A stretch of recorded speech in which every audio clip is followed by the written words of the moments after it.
आज लोगों के सामने में जो दवा है वह कैलकेरिया ग्रुप का है। और अभी हम लोग कैलकेरिया ग्रुप भी पढ़ रहे थे और आज एक छोटी सी दवा है लेकिन बहुत ही महत्वपूर्ण दवा है हम लोगों के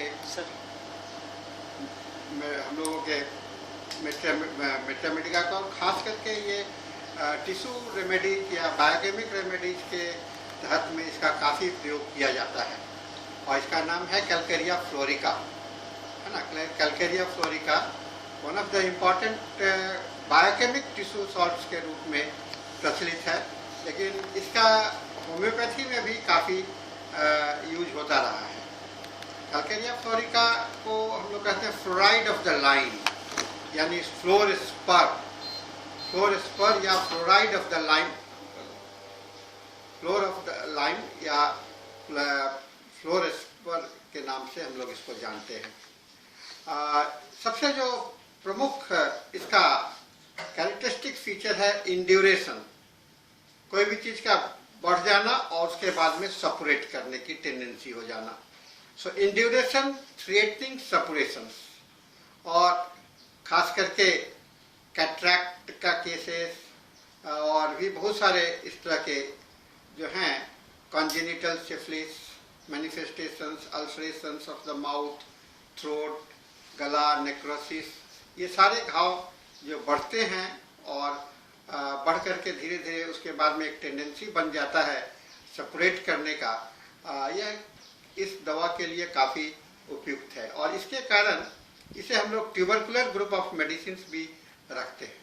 ट्यूबरकुलर ग्रुप ऑफ मेडिसिन के रूप में हम लोग इसको देखा करते हैं, क्योंकि यह टेंडेंसी जो है सेपरेट करने की टेंडेंसी, ये ट्यूबरकुलर टेंडेंसी कहलाता है। कहते हैं ये powerful tissue remedy for hard stony gland. कोई भी ग्लैंड बहुत ही हार्ड होगा, स्टोनी टाइप का होगा, उसके लिए यह बहुत ही महत्वपूर्ण टिश्यू सॉल्ट के रूप में माना गया है। खास करके आप देखते होंगे कि वेरिकोज वेन, जो पैरों में देखिएगा वेन मोटे मोटे हो जाते हैं, कोई कड़ा हो जाता है, और बोन के मैल न्यूट्रिशन के कारण, माने बोन को प्रॉपर न्यूट्रिशन नहीं मिल पाता है, तो वहाँ पर हार्डनेस क्रिएट करने की टेंडेंसी जो बॉडी में आ जाता है, उसको हम लोग कैलकेरिया फ्लोर के लिए इंडिकेट करते हैं। Chemical union of lime and fluorica gives us जो है लाइम और फ्लोरिक एसिड का, इसे एक नई दवा और मैच्योर नेचर प्रॉपर्टी का मिलता है, जो कि हम लोग को कैलकेरिया फ्लोर के रूप में दिखाई पड़ता है। लाइम जब फ्लोरिक एसिड से कंबाइन करता है तो वह एक स्टेट बनता है जो कि फ्लोरिक एसिड का कहलाता है।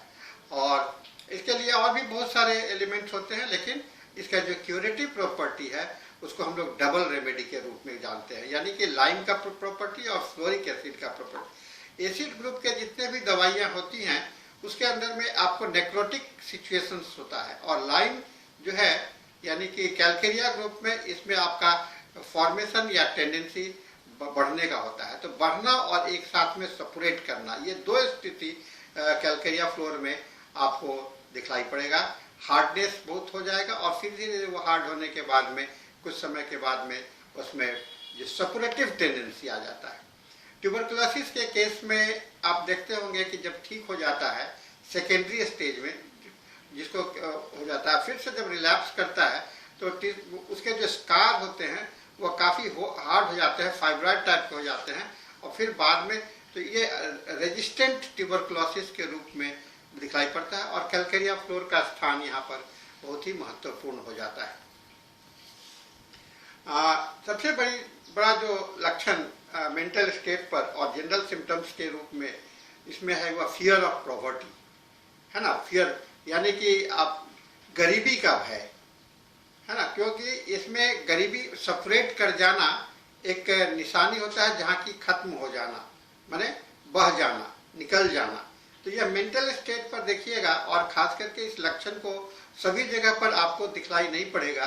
कुछ ही ऑथर ने लिखा है फियर ऑफ पॉवर्टी, और मैं इस लक्षण को काफ़ी महत्वपूर्ण इसलिए मानता हूँ कि यह फियर ऑफ पॉवर्टी, गरीबी का लक्षण जो होने का जो भय है, यह भय जो है सो आपको सेपरेट टेंडेंसी के कारण आता है।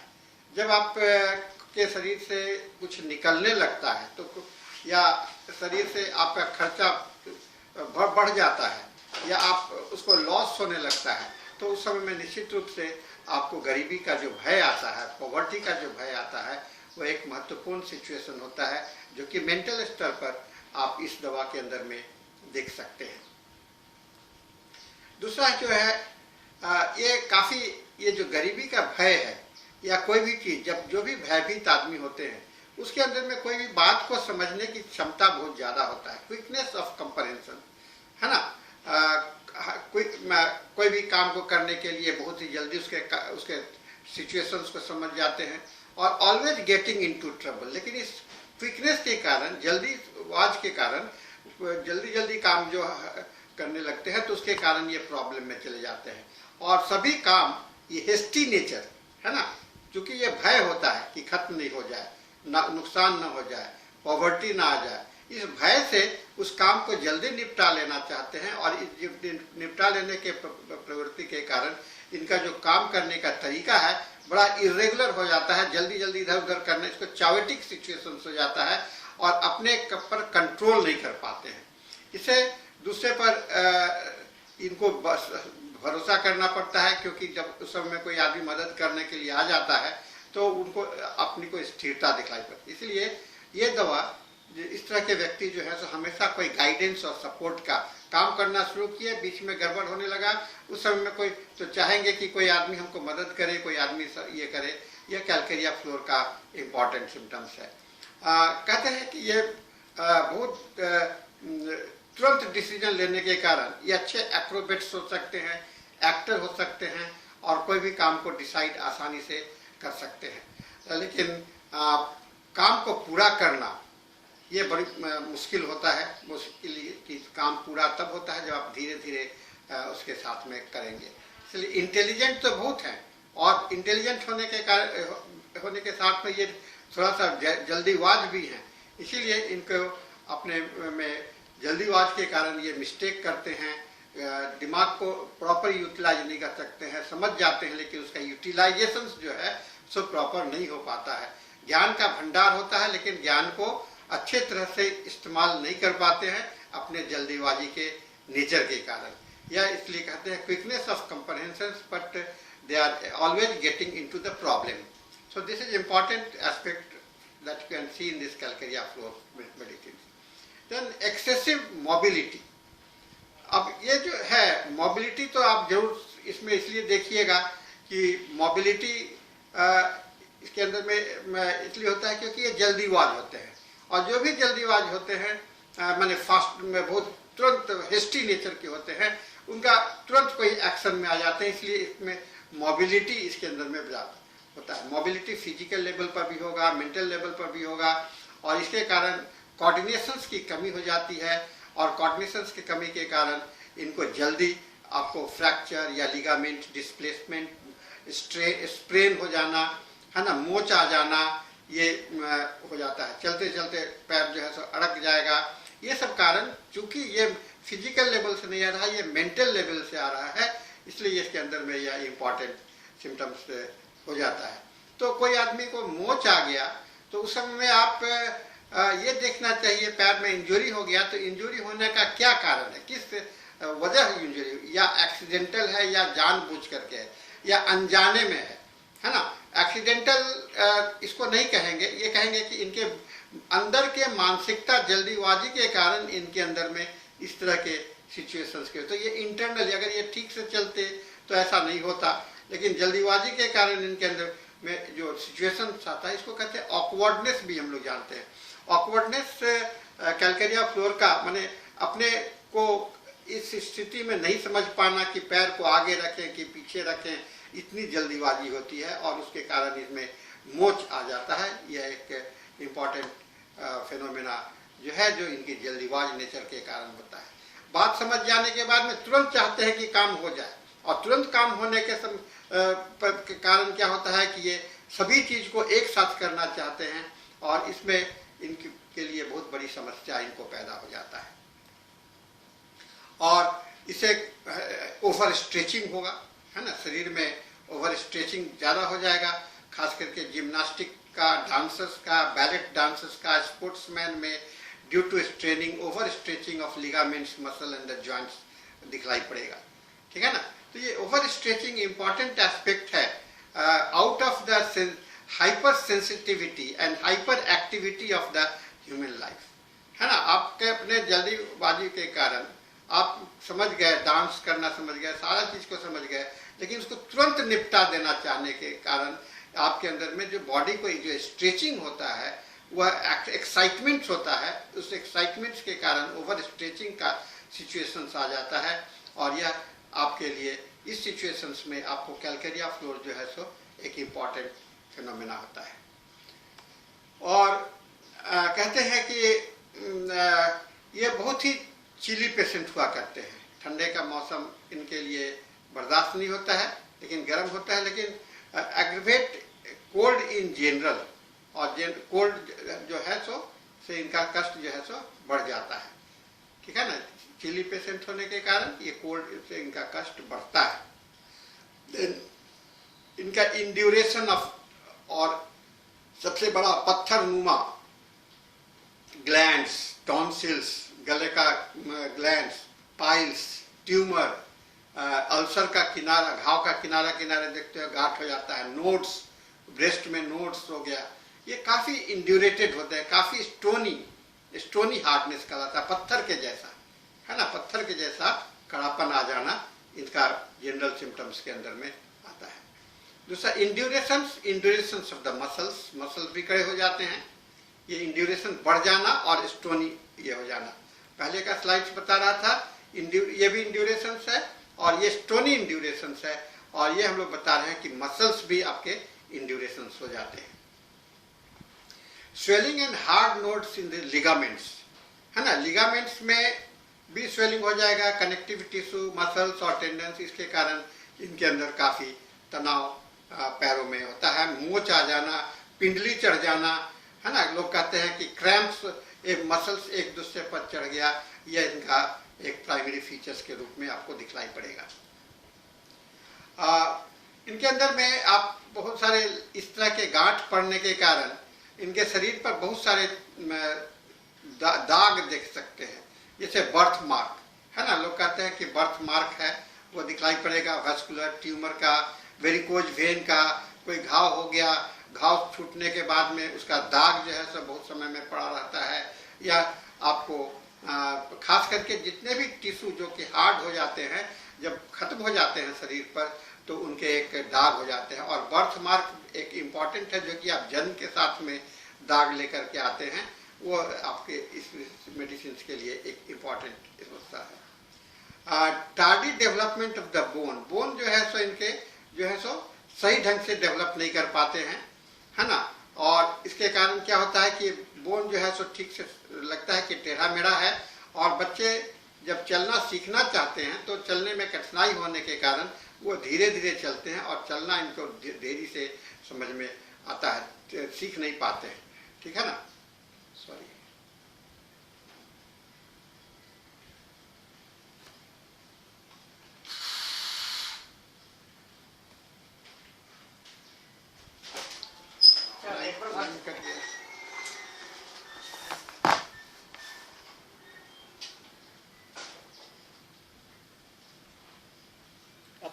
आ गया क्या?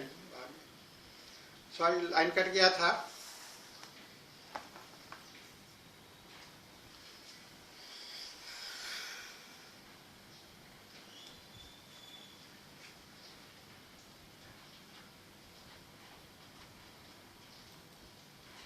हाँ, tardy development of the bone और स्लो लर्निंग टू वॉक, इनके पर्टिकुलर सिम्टम्स भी बहुत इंपॉर्टेंट हैं।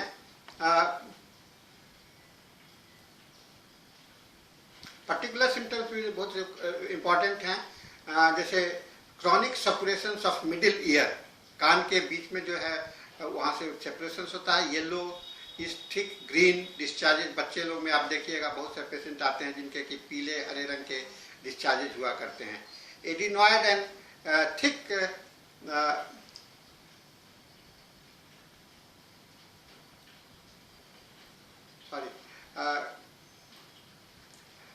adenoid and thick yellowish green discharges from the nose. Green discharges from the nose. Lumbago or pain in the small of the back. Pain in the small of the back. ठीक है. Heat, continued motions के कारण गर्मी के जैसा हो जाना.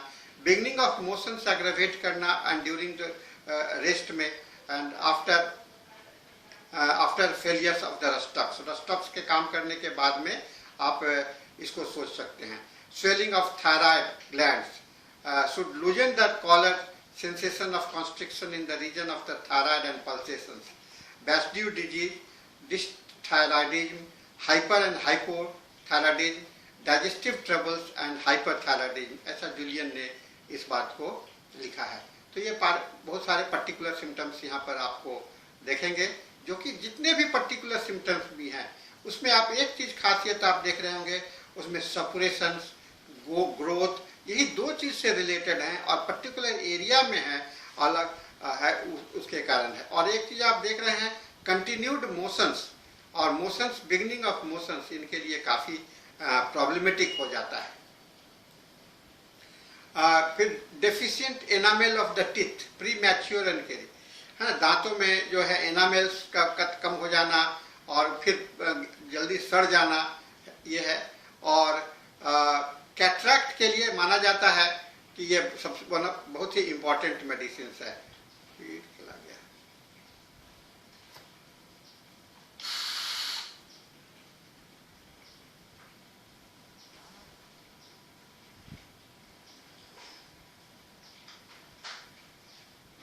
आपका चालू आप अपने रस्ते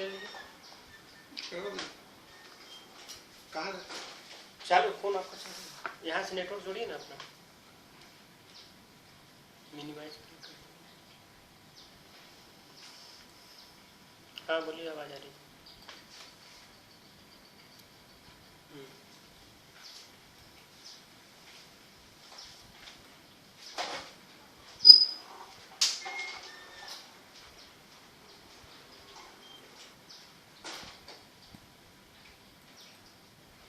सॉरी, आज कनेक्टिविटी थोड़ा सा पुअर है.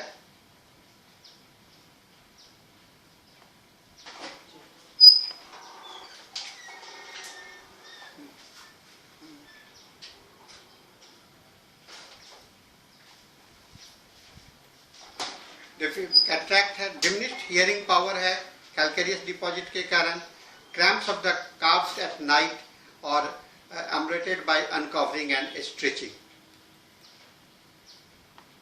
इनके बॉडी जो है सो elastic fibre, veins, glands, periosteum और लेफ्ट साइड इनका बॉडी का ज़्यादा इम्पॉर्टेंट है. ठीक है ना. Modality, beginning of motions, cold, wet, draft, changing weather, sprain से कष्ट बढ़ जाते हैं. इनको continued motions, heat, warm applications और रबिंग, कोल्ड कंप्रेसेस से इनको आराम मिलता है. ठीक है. इनको काफ़ी खाने में सभी जगह पर आपको ये नहीं मिलेगा. ये एवर्सन टू एग्स है. ठीक है. ये जूलियन के मेट्रिया मेडिका से मैंने कलेक्ट किया है. Desire for salt and salty foods and sweets है. और वर्ड्स है इनका cold drinks, cold food, alcohol, जिससे कि उनको नौसिया और हेडेक होने लगता है, डायरिया. और बेटर बाई वार्म ड्रिंक्स होते हैं.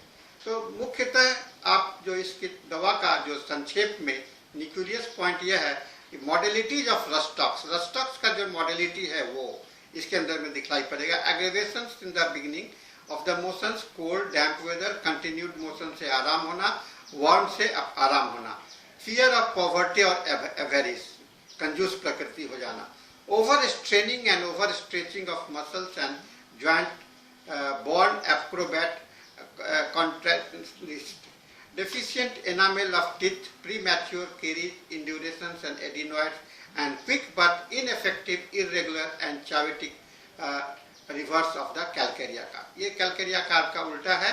क्विक होता है calcaria carp, थोड़ा सा स्लो होता है, धीरे धीरे चलता है. ठीक है ना. तो ये जो है सो हम लोगों का आज का इस दवा का संक्षेप में और छोटी सी दवा है और इसको हम लोगों ने आज इसको जानने का कोशिश किया है. तो स्टूडेंट्स, हम लोगों ने जो देखा है आज वह एक इस दवा का एक महत्वपूर्ण फीचर है और मैं समझता हूँ कि हम लोग इस और भी कोई इस पे अध्ययन हो सकेगा। तो आज इस छोटी सी दवा के साथ में यह लेक्चर को यहाँ पर समाप्त होता है। आप लोग के सामने में मैं अनम्यूट कर दिया हूँ, आप सवाल कर सकते हैं। Now you can ask questions. We have the time.